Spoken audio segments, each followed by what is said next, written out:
Hey there, have you ever considered that consciousness is not a product of biological processes? You know, that the physical form that you experience is your periodic wave function.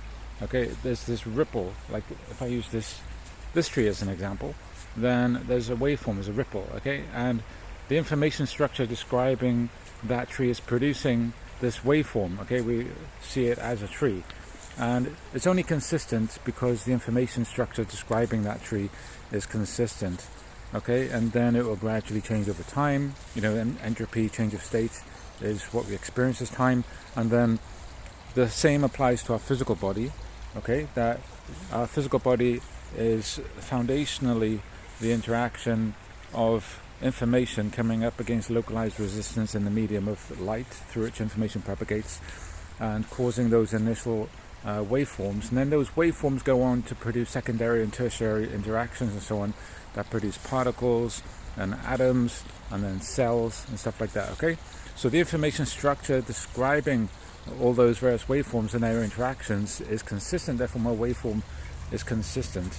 So, you know, and I'm able to move this waveform through the medium, okay? There's a particular energy density gradient, but still, you know, it's all one thing. I'm moving this waveform around the ocean. You can imagine, like, if there's a ripple on here and it's moving through the medium, okay? So the ripple on the medium is a temporary phenomenon, okay? And the same is true of our physical body. Now, how does that information structure remain consistent for the duration of the time that it does?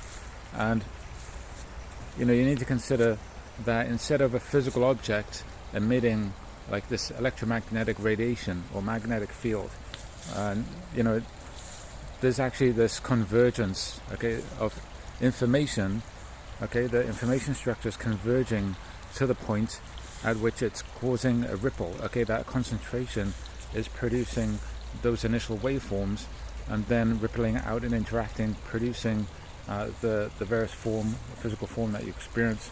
And then it's also diverging as well out, okay? But before it diverges, it must converge, okay? And that initial convergence is what initiates those ripples in the medium, which then go on to produce those secondary and tertiary interactions to produce the so-called form and structure that we experience, you know, as physical matter, our body, our environment.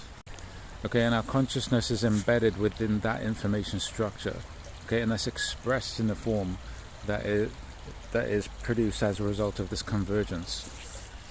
And we'll get into how the body picks up that signal, like what's the antenna for that or the receiver, but let me know